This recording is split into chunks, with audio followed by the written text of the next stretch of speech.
Anybody else like became like a loner?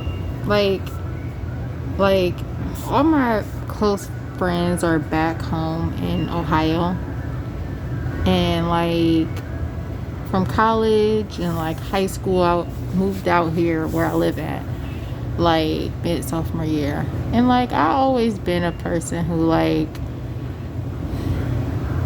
was mad and bitter, and I got over it, you know. But anyways, yeah, sorry. I became a loner. Like all I care is about the rapture. All I care is about. I always care about God and Jesus, but I always think about like God like nonstop. And like I guess when you living with a condition, you can be as happy as you want to be. Know you blessed and thankful and grateful. It just make you more tired and exhausted. Like before I wasn't like alive, but I was still living. And with the condition, you feel even more not alive. You're just like living and existing.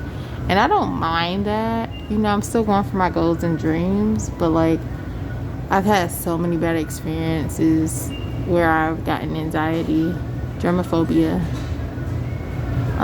depression with my bladder. But anyways, and hopefully it get fixed. But anyways, post-traumatic stress disorder, sorry. And you know, you just don't care to have friends no more. I'm excited to get back in church because I don't fit in this world like with the people like.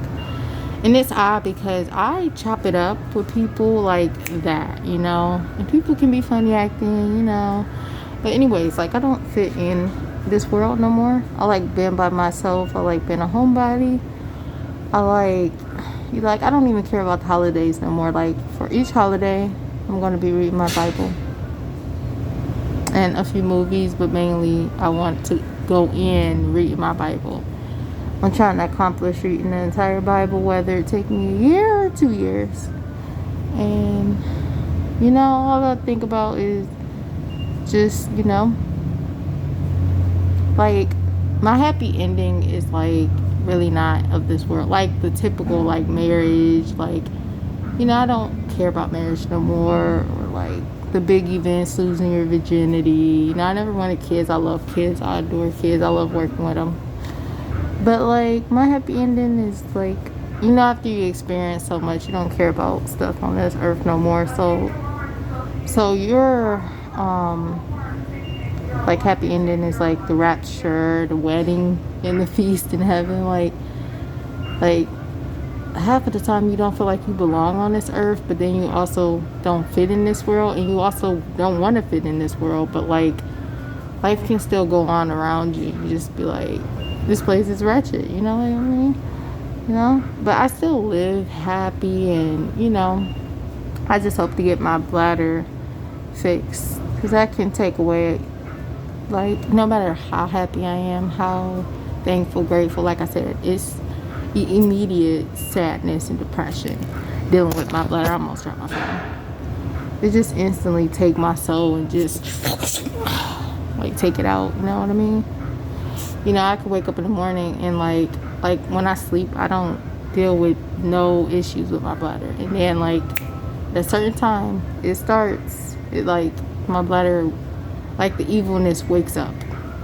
Obviously, I'm not evil, but my bladder is, and it just has a turn on and turn off button all day long until I go to sleep. And it's at the point where when I sleep, and I'm holding my bladder just for a little bit, but I'm about to go to the bathroom, and I'm about to clock out soon. But it's like I'm at peace and happy when I'm asleep because I don't have to deal with my condition.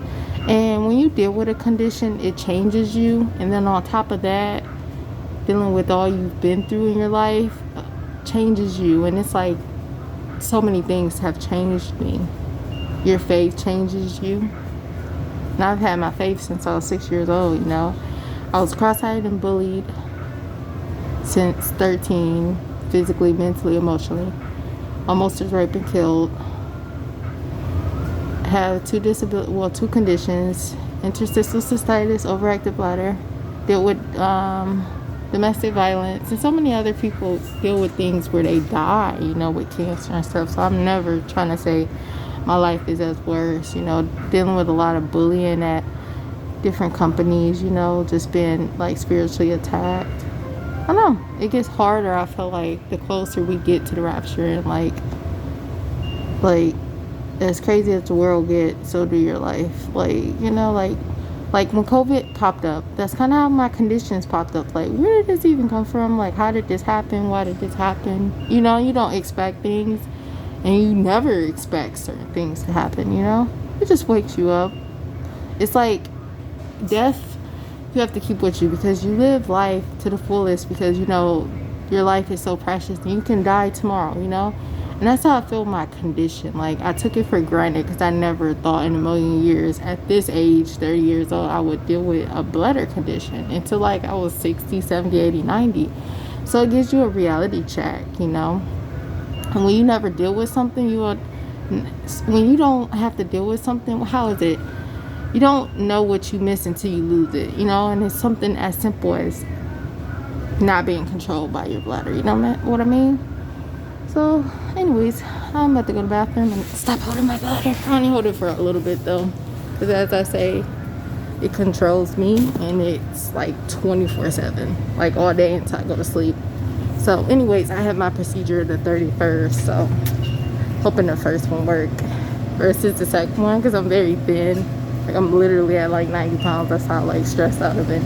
But like, I'm not stressed anymore. It's just like, I'm just ready for this procedure. I'm not afraid or scared, but I'm just like ready to get it over with. So it's kind of like if the results aren't good, I'm gonna be devastated. So I shall see. God bless.